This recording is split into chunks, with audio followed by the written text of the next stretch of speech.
Boa noite, gente. Boa noite.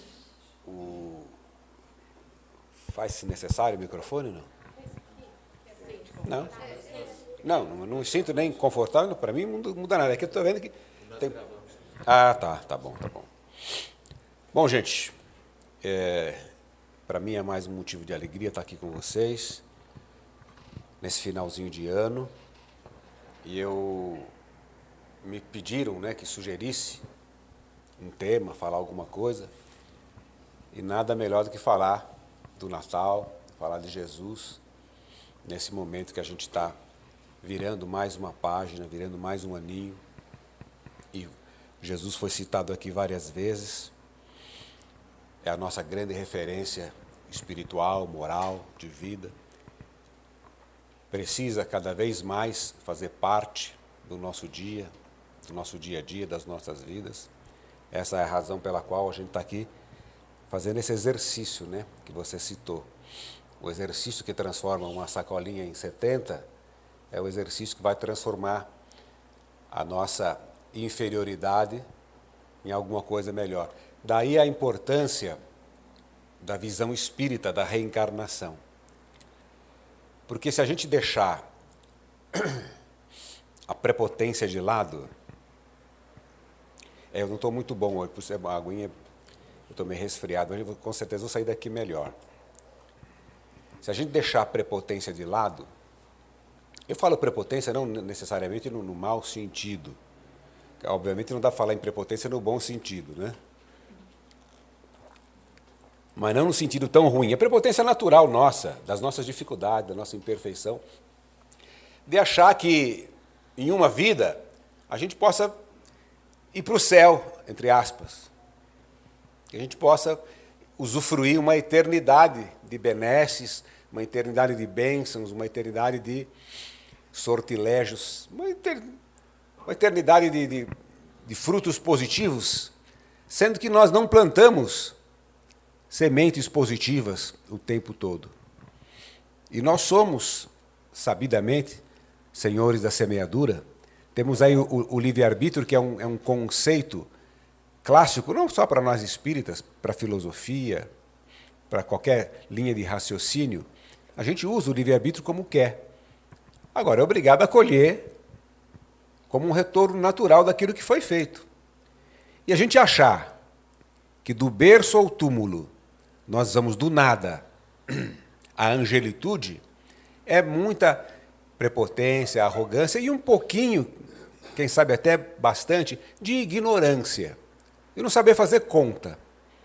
Então é extremamente importante essa nossa visão da reencarnação. E eu falo isso principalmente agora, nesse momento, quando a gente se refere a Jesus, porque para nós espíritas, a figura de Jesus é um pouco diferente do que os nossos irmãozinhos cristãos de outras crenças, como eles veem Jesus, como o Filho de Deus, como uma expressão de Deus, a tal da Trindade. Não o Filho de Deus, ele é como nós somos, mas o Filho de Deus. Não, Jesus é um Filho de Deus, não é o Filho de Deus.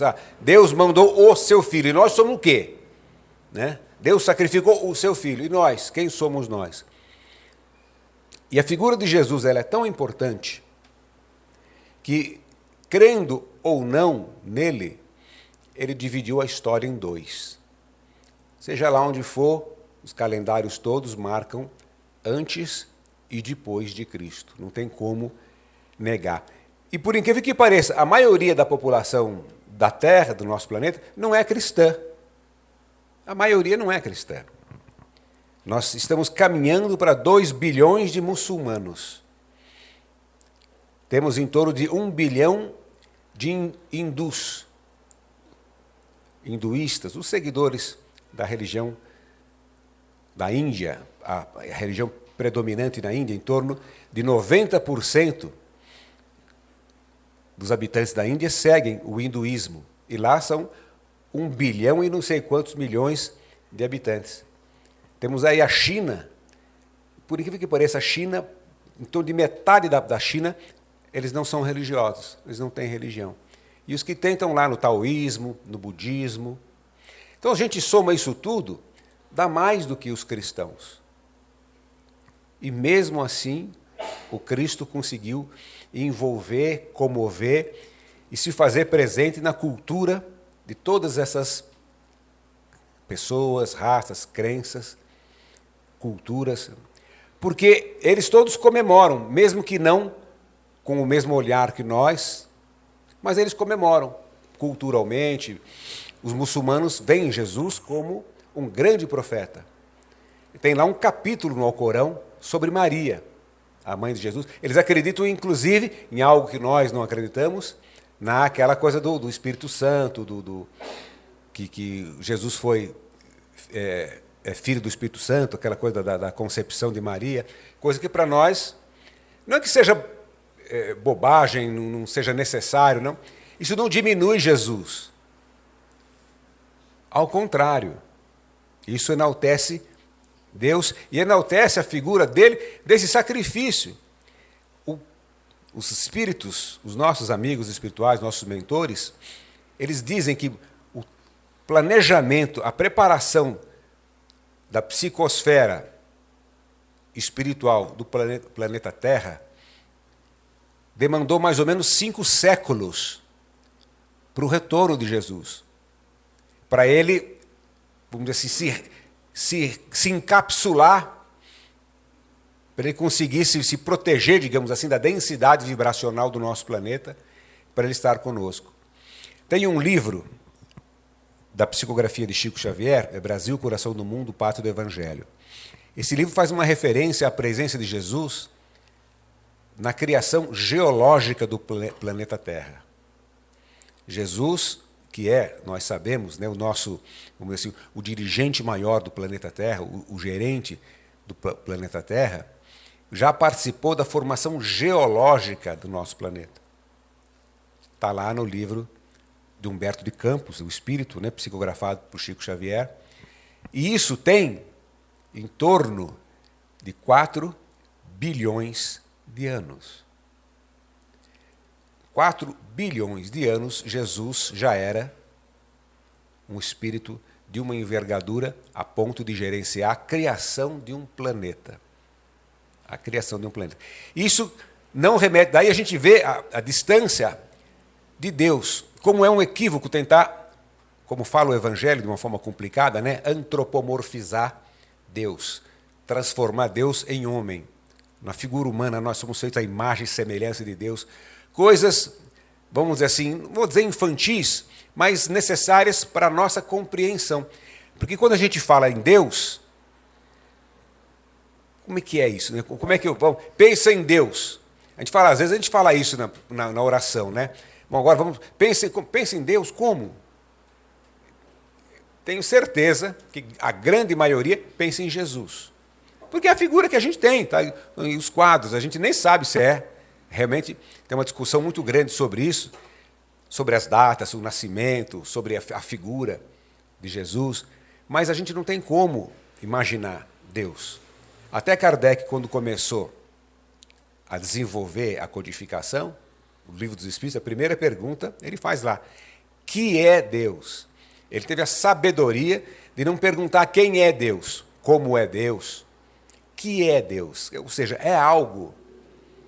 E a resposta, vamos dizer assim, elucida por um lado e por outro remete a alguns milênios aí de compreensão. Inteligência suprema, causa primária de todas as coisas. Ponto.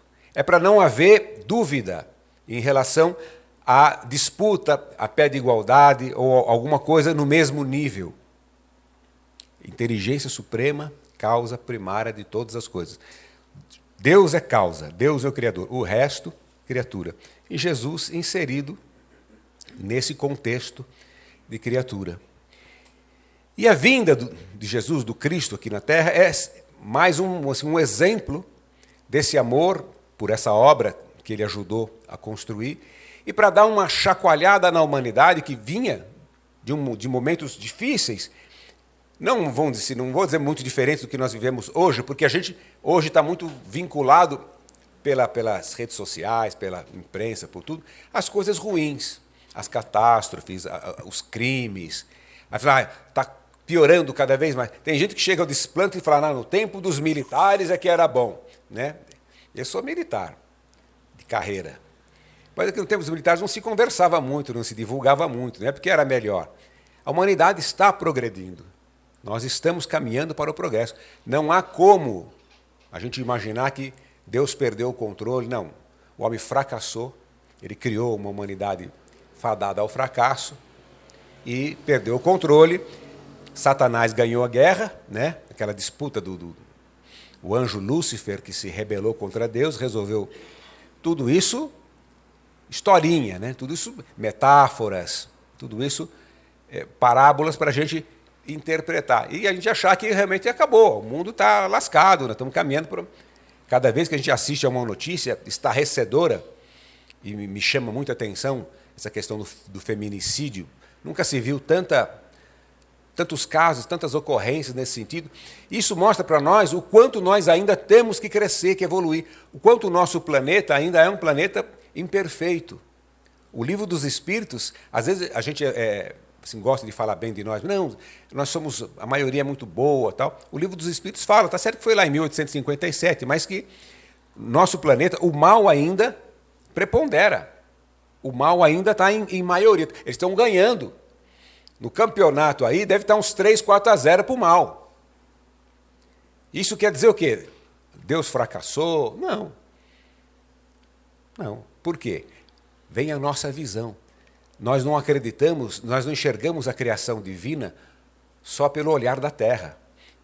Então, se a gente imagina vida única e Terra, o único espaço da criação de Deus, realmente não tem, estatisticamente a conta não fecha. Nós estamos até hoje, o mundo não teve um dia de paz até hoje. Desde que se entende por mundo, por civilização, desde que a gente consegue estudar a presença humana, não tem um dia de paz. Sempre tem um conflito aqui, um conflito ali, é só olhar hoje. Século XXI, estamos aí com a Ucrânia, na faixa de Gaza até outro dia, quer dizer, as coisas não estão pacificadas lá ainda. A guerra que se vive no Brasil, morre mais gente aqui do que na faixa de Gaza. Então, isso quer dizer o quê? É um planeta em ebulição. É um planeta em ebulição. Agora, que não tem como se destruir, não tem como se acabar, não tem como fracassar, porque foi criado por Deus. Jesus veio há 2000 anos para dar um impulso, para ter um divisor de águas, não para ele resolver os problemas, como também, infelizmente, as pessoas interpretam, e aí não é uma interpretação equivocada, é uma interpretação cômoda. Jesus veio para nos salvar. Seria ótimo, seria maravilhoso, se bastando a gente crer nele, estaríamos todos salvos. Que tudo que a gente fez de errado, tudo que a humanidade fez de errado até hoje, seria apagado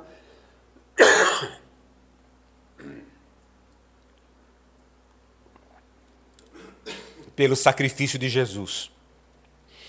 Eu trouxe um livro, eu não queria falar sobre isso, mas aqui também é uma experiência de um médico que ficou num campo de concentração por 3 anos, Viktor Frankl, que escreveu esse livro Em Busca de um Sentido.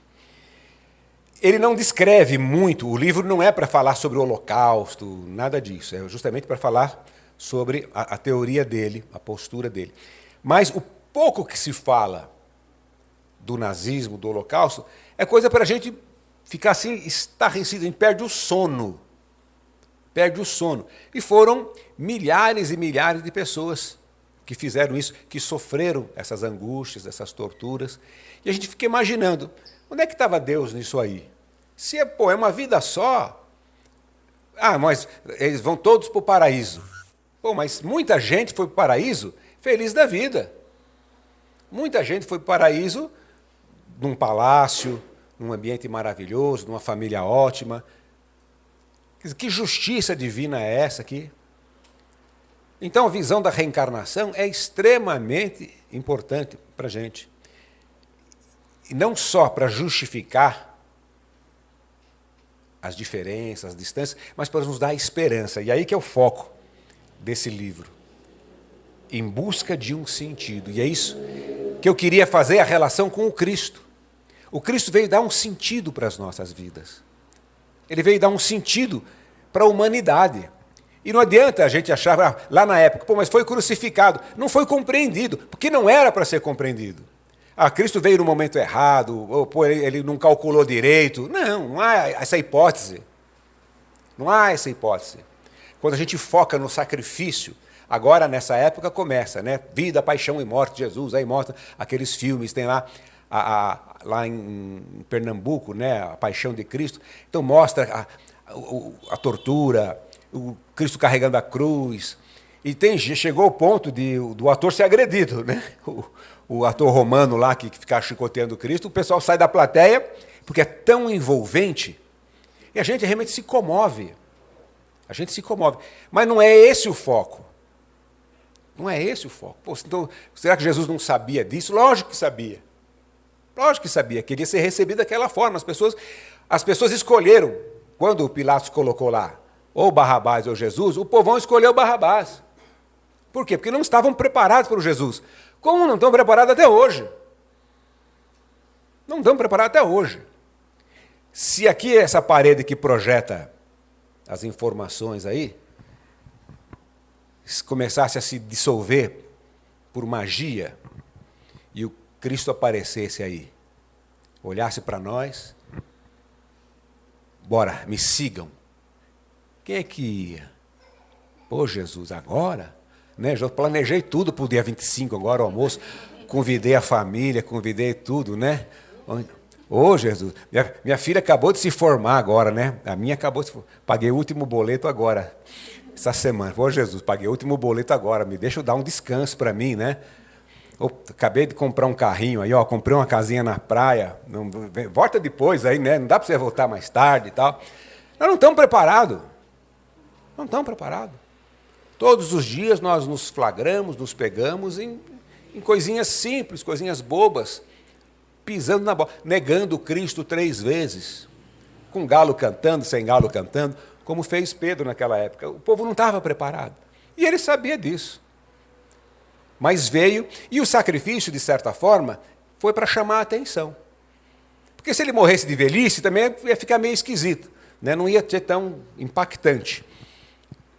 Não ia ser tão impactante. Como tem teorias que colocam dessa forma, né? Que não, Jesus não morreu, que não acharam o corpo, aquela coisa toda. Isso não importa para nós.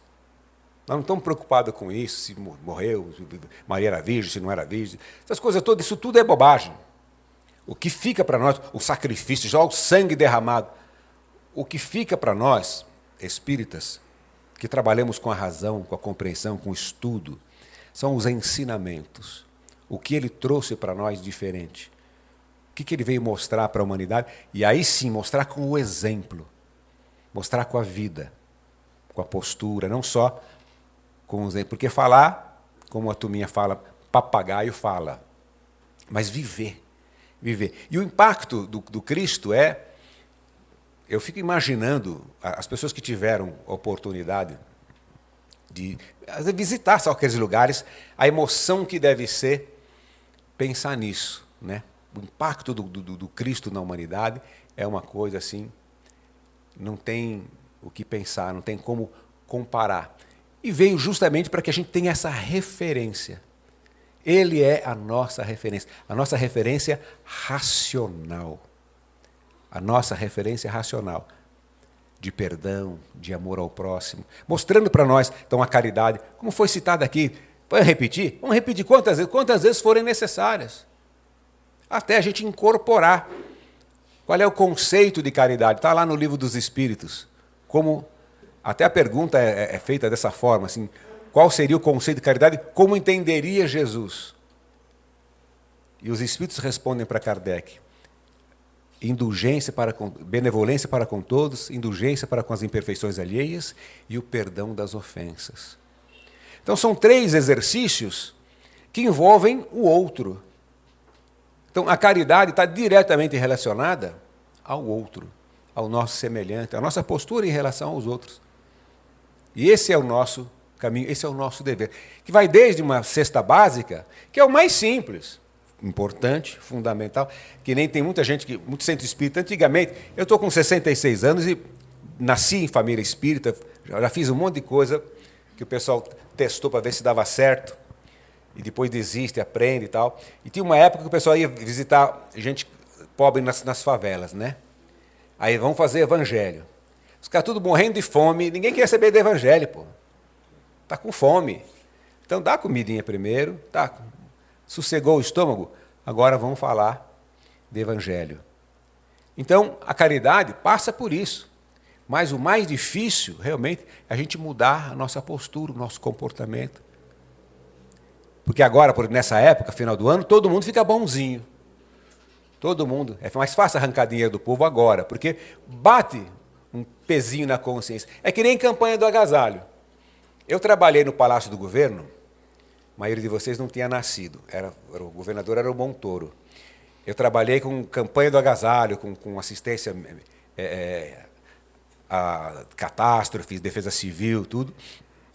E na campanha do agasalho, eu participei logo no comecinho que eu estava trabalhando, eu era um rapaz novo, tinha acho que 23, 24 anos, e eu participei de uma reunião de planejamento da campanha do agasalho. Aí o pessoal discutindo como é que ia fazer, recolher os agasalhos e triar tal, e a grande preocupação com o tempo, para estar pronto para entregar no inverno. Aí eu pedi permissão, Dona Lucy Montoro estava na reunião, né? Eu pedi permissão na audácia dos meus 20 e poucos anos. Dona Lucy, a gente podia fazer o seguinte, se a gente começar a campanha do agasalho em janeiro, a gente faz a triagem. Ali em final de janeiro, fevereiro, acerta tudo, começa a distribuir em março. Quando chegar o frio, já distribuímos todos os agasalhos. Eu falei, agora ela vai levantar, me aplaudir, vai me promover. Ela olhou para mim assim, ela era tão boazinha. Continua, né? Desencarnou, mas continua boazinha. Não fica ruim porque morreu, né? Ela falou assim, deixa eu falar uma coisa para você. Ninguém dá agasalho no calor. Não dá agasalho, não funciona. Campanha de agasalho no verão não funciona. Por quê? A pessoa precisa sentir o frio primeiro. A pessoa precisa sentir o frio primeiro. Então, quando a gente se enfia lá no edredom, 2, 3, meia, touca, aí fica pensando, nossa senhora, principalmente se no caminho viu alguém passando frio na rua, alguma coisa assim, pô, o fulano está lá, pelejando no frio, e eu estou aqui nesse conforto todo.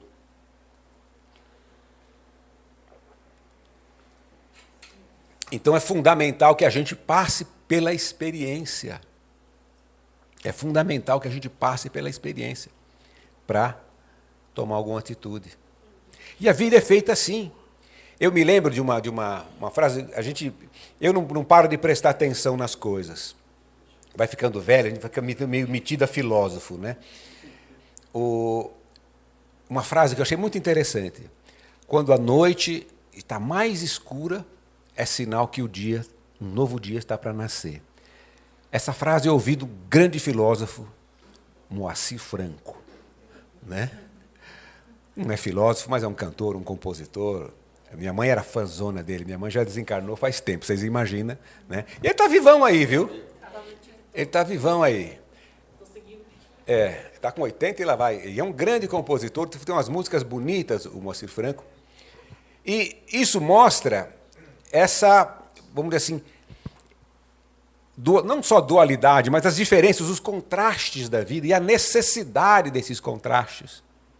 A necessidade desses contrastes, da esperança, do sentido da vida.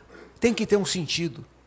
O cara que estava lá no campo de concentração, se ele não tivesse um sentido, quantos não se atiravam nas correntes eletrocutadas, nas cercas eletrocutadas, para se suicidar? Quantos se jogavam ao encontro dos soldados para levar um tiro, para morrer? Não tinha perspectiva, acabou, não tem perspectiva. E a gente vê hoje quantas pessoas recorrendo ao suicídio. Isso está aumentando. Tem uma mensagem na Revista Espírita de 1866 que os espíritos já falam, na época para Kardec, que viveríamos uma epidemia de suicídios, inclusive entre jovens. E é o que nós estamos assistindo. Falta de perspectiva, falta de horizonte. Por quê? Um mundo todo voltado para a matéria, para a sensualidade, para o consumismo, para o imediatismo. E essas coisas não satisfazem. Essas coisas não nos completam. Principalmente porque nós somos espíritos que vimos de uma infinidade de experiências anteriores. E a gente precisa trabalhar isso aí da melhor forma, com valores espirituais. A grande tarefa, a grande missão nossa, o grande desafio, quando Jesus falou que não vim trazer a paz, mas a espada, a grande espada aí é a luta contra as nossas más inclinações, como fala lá o Evangelho, né, no capítulo 17, o bom espírita. É aquele que luta contra as suas más inclinações. Então nós temos uma luta permanente. E Jesus é a referência que veio nos dar energia, forças para isso. Um sentido para isso. Na certeza de que vem a noite escura, mas vem um novo dia amanhã. Essa dinâmica da vida, os ciclos do dia, do mês, do ano. Vocês já imaginaram uma continuidade? Meu pai está com 92 anos, esse sim tem mania de filósofo, né? Ele fica falando, pô, mas você vê essa coisa do tempo, e se a gente não morresse? Eu falei, pai, imagina que loucura, se a gente não morresse. Porque a gente fica imaginando, eu queria o quê? Mas queria ficar com 25 anos a vida inteira, né? É que nem o povo que fala, você está na melhor idade. Eu falei, eu não, melhor idade está meu filho com 30. Eu não estou na melhor idade. Dói aqui, dói ali, joelho, é colesterol, é glicemia, tudo, não tem nada de melhor idade. Melhor idade é 25, 30. E eu queria viver para essa metodologia da vida de dar chances, de reciclar novas oportunidades.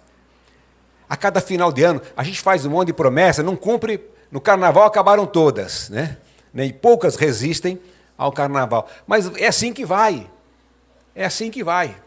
A gente tem uma eternidade para progredir, para crescer. Várias e várias e várias e várias oportunidades. Agora, nós espíritas, que temos a consciência disso, por que vamos empurrar a evolução com a barriga? Não, tem gente que fala, poxa vida, você precisa perdoar os seus agressores. Não, é aquele fulano lá que não, aquele não, de jeito nenhum. Não vai perdoar, não. Nessa encarnação, não. Gente, nessa encarnação, não. Você vai esperar renascer. Vai vir como sua sogra, vai vir como seu cunhado, né? É melhor perdoar agora, né? É melhor perdoar agora. Eu não sei se eu contei para você, a gente vai ficando velho, vai contando as coisas, não tem problema nenhum, eu tenho esse direito já. Eu uma vez encontrei uma menina, uma amiga minha, num shopping center, mas eu era mais amigo da irmã dela.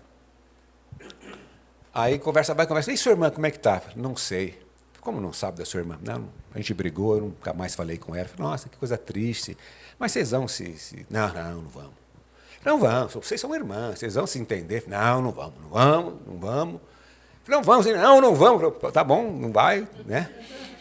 Mas aí eu encerrei a conversa e falei, faz o seguinte, leia o livro Shang Yang. O que tem esse livro? Leia. Ela nunca mais falou comigo. Eu acho que ela leu o livro. Esse livro conta a história de dois irmãos que nasceram no Sião em 1811. O Sião não existe mais, mas é a atual Tailândia. E eles nasceram grudados pela membrana chifoide, daí esse nome chifópagos. Mas como eles nasceram no Sião, e foi um caso emblemático, famoso, ficou irmãos siameses. Até hoje, quando nasce, eu tive sobrinhos que nasceram grudados pelo cérebro, né? Eles encarnaram em 6 dias, filhos do meu irmão. Então, até hoje, quando nasce, irmãos siameses, referência a Shang Yang, que nasceram no Sião. E eu li esse livro, aliás, assim, achei esse livro no Carrefour, no tempo que o Carrefour vendia livro, vê como as coisas, do nada, peguei o livro, achei legal, comprei, fantástico o livro. A gente vê ali a beleza da vida. Por mais catastrófico que possa parecer, eles viveram 63 anos. Porque era uma ligação muito frágil. É que na época não havia, a medicina não estava desenvolvida a ponto de separar. Hoje separaria sem problema nenhum. Porque eles se esticaram tanto que eles conseguiam ficar de lado.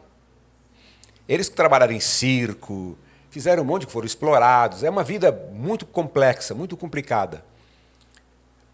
Foram vistos, era uma aberração, né? Eram expulsos, a pessoa tinha medo, coisa de doido.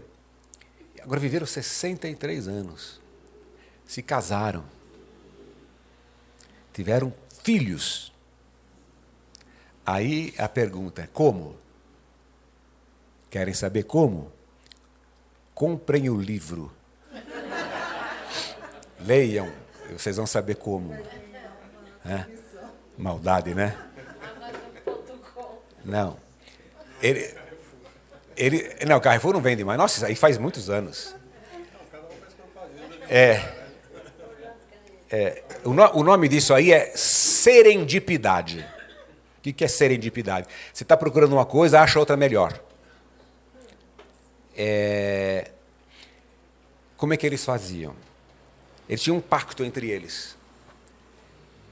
Eles tinham 2 casas, cada um tinha uma casa. O Shang tinha uma casa, o Eng tinha uma casa. E as esposas ficavam nas suas respectivas casas.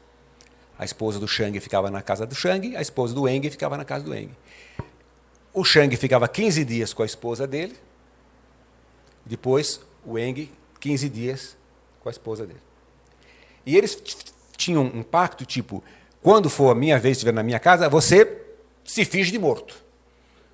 E era isso aí, o cara se fingia de morto. Vejam o tamanho da compreensão. E a gente hoje, às vezes, não consegue conviver com uma pessoa que vem 15, que agora, final do ano, olha, aquele seu parente vai vir, eita, lá vem. O cara vai ficar 2 dias na sua casa.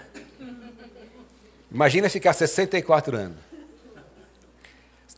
Ponham-se no lugar da mulher do Shang, que quando chega, o marido ficou 15 dias fora. Ela morrendo de saudade. Aí o marido vem e traz o cunhado junto. E a gente reclama que o cunhado vem no almoço, né? Que a sogra vem, que a sogra não pode morar muito perto para não vir de chinelo, nem longe para não vir de mala, né? Tem que achar um lugar intermediário aí. Tadinha da sogra, a minha é ótima. Mora em Recife. Então, vejam a beleza da vida. O que é isso? Eu não posso adivinhar. Um dos grandes erros que a gente comete como espírita é ficar olhando uma pessoa e querer adivinhar o que ela foi na encarnação passada. Mas é nítido que é um caso de pessoas que falaram: não vou reconciliar nunca. Vai. O papai do céu? Vai. Não vou. Vai. Como as mães, os pais fazem com a gente. A minha mãe fazia isso quando eu brigava com meu irmão. Eu só tenho um irmão. Nunca briguei muito com ele, mas de vez em quando saía. Ela botava a gente num sofá, abraçado, fica aí. E ficava abraçado uma meia hora lá. Quando ela cansava, via que o nosso semblante já estava em paz, mandava beijar e estava livre. Por quê? Ela não podia admitir que 2 irmãos brigassem. Fossem passar uma noite brigados. Tem algumas pessoas que costuram camiseta, né? Costura a camiseta com os 2 buracos, enfia nos 2, fala: agora vamos ficar aí, a camiseta da reconciliação. Deus fez isso com esses 2. Fez uma camiseta, só que uma camiseta de membrana chifoide. Vai ficar aí, 64 anos. Um precisando cuidar da vida e da saúde do outro. Porque eles compartilhavam a circulação. Tanto que um tornou-se alcoólatra, bebia, o outro ficava bêbado. E uma noite, o Shang olhou para o Eng e o Eng morreu. 3 horas depois ele morreu. Então, não tem exemplo maior do amor de Deus do que essas coisas. Então, quando a gente vê uma catástrofe, vê uma pessoa, a vítima, esquece. Não há vítimas. Não tem vítima. O que é a vítima? Vítima é a pessoa sobre a qual recai alguma coisa que ela não merecia, na nossa concepção. Mas se alguma coisa acontece com a gente que a gente não merece, que não tem razão de ser, então isso aqui é uma brincadeira. Eu oro para quê? Eu tento ser decente para quê? Existe um Deus que dizem que pode tudo, sabe de tudo, está em todo lugar, e as coisas acontecem quando não deveriam acontecer? Então não é assim. O Evangelho tem lá uma expressão: tudo na vida tem uma causa justa e um fim útil. Está lá no Cristo Consolador. Tudo, tudo. Não é quase tudo. Tudo. Se não é uma consequência do passado, se não é uma consequência de um gesto equivocado, é uma experiência para o meu aprimoramento. Que aos olhos da matéria é uma catástrofe. O que pode ser maior do que a morte? Quantas vezes uma pessoa pode morrer fisicamente? Uma vez só. No sistema carcerário, nos países onde há pena de morte, a pior ala que tem é a dos condenados à morte. Porque já está condenado à morte. Ele pode matar quantas pessoas ele quiser, ele pode fazer o que ele quiser. Porque não tem como. Não, você vai ser condenado à morte 2 vezes. Como? A matar, ressuscita, mata de novo? Não tem como. Então são pessoas extremamente perigosas. Extremamente perigosas. Então não existe isso. Não existe isso. Então, a vida, o Espiritismo veio nos dar esperança. Daí a expressão do Consolador prometido. Mostrar para nós, tudo tem uma razão de ser. Você está colhendo aqui as experiências, as consequências do que fez no passado. E às vezes não tem relação com o passado, são provações para o seu progresso, para o seu futuro. É um exercício. Eu estou com a glicemia alta, então estou fazendo academia. Não existe prazer nisso. Quem olhar para uma esteira e sentir algum tipo de prazer, tem que internar uma pessoa dessa. Tem prazer nisso. Agora, a gente faz por quê? Quer melhorar. Quer resolver o problema de saúde. É um desafio. Quer sair melhor. E a gente sabe aquela sensação gostosa? Vai olhar no espelho, né? Fez 10 minutos de esteira e quer olhar para... Nossa, a barriga sumiu, né? Tá? É isso. São os desafios. E a vida nos coloca um monte de desafios. E por piores que sejam, se restringem à matéria. Os desafios espirituais, esses são mais complicados. E é em cima desses que nós precisamos prestar atenção. Na matéria é besteira. Estou passando dificuldade na matéria. Estou doente. Tá bom. Tem médico para isso, tem remédio. Não tem. Procura saber, tenta fazer cura espiritual. Vai para o centro espírita, vai para o hospital, faz aquilo que está ao seu alcance. Mas não se desespera, porque o que pode acontecer? Não, minha doença é muito grave. Tá, mas vai passar. Não, a minha vai passar. Não, a minha é terminal. Essa vai passar mais rápido ainda. As terminais são as que passam mais rápido. Mas daí? E aí que a morte não é o fim. A gente fala, mas tinha tantos planos, tinha tanto... Gente, os espíritos têm plano. Os espíritos sonham, os espíritos realizam. A vida com V maiúsculo, verdadeira, é lá. Os espíritos nos dizem que eles são econômicos nos relatos, para a gente não ficar com vontade de morrer. Porque se a gente tem um livro do Leon Denis, Depois da Morte, o nome do livro, que ele dá uma descrição dos espíritos virtuosos. Então, os espíritos virtuosos, eu não vou saber reproduzir, mas... Os espíritos virtuosos, quando deixam essa carcaça pesada, que pesa como chumbo, saem planando pelo mundo espiritual, só paisagens maravilhosas. A gente lê aquilo, nossa senhora, que vontade de desencarnar, né?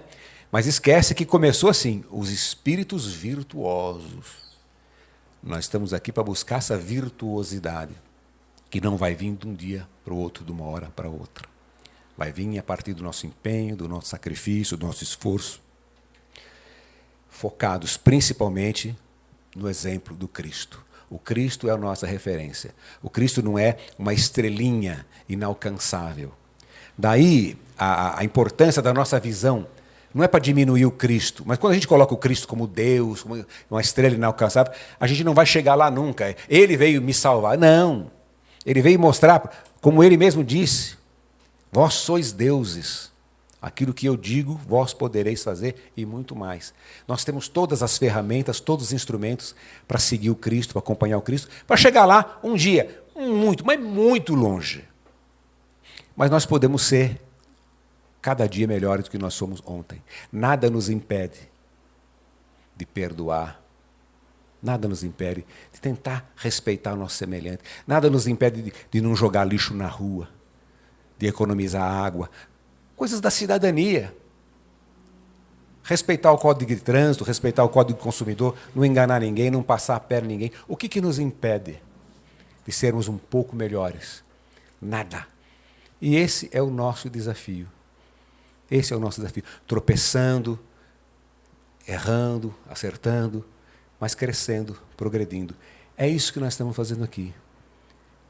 Buscando as conquistas espirituais, tendo o Cristo como referência. O Natal como esse símbolo. Até agora não fiz tudo que tinha que fazer, mas eu vou fazer na próxima. Inspirado no Cristo, no exemplo do Cristo, eu vou melhorar, eu vou progredir. Vira o ano, eu vou ser uma criatura melhor. Agora tem que ser. Não pode morrer a promessa no dia seguinte.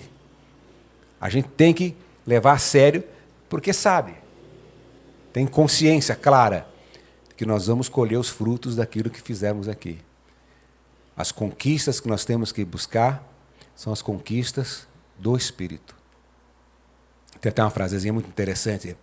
Há conquistas que se obtêm pelo preço da alma. Mas a gente não pode esquecer que a alma é a principal conquista. Esse é o nosso objetivo. E o Natal é a maior inspiração para a gente chegar lá. Nos inspirando, nos espelhando na figura do Cristo. Eu não volto aqui esse ano. Então, um Feliz Natal, tudo de bom, obrigado pelo convite, pela atenção, e o ano que vem, contem comigo, se eu estiver entre os encarnados. Senão você como médium me recebe aí com toda a gentileza.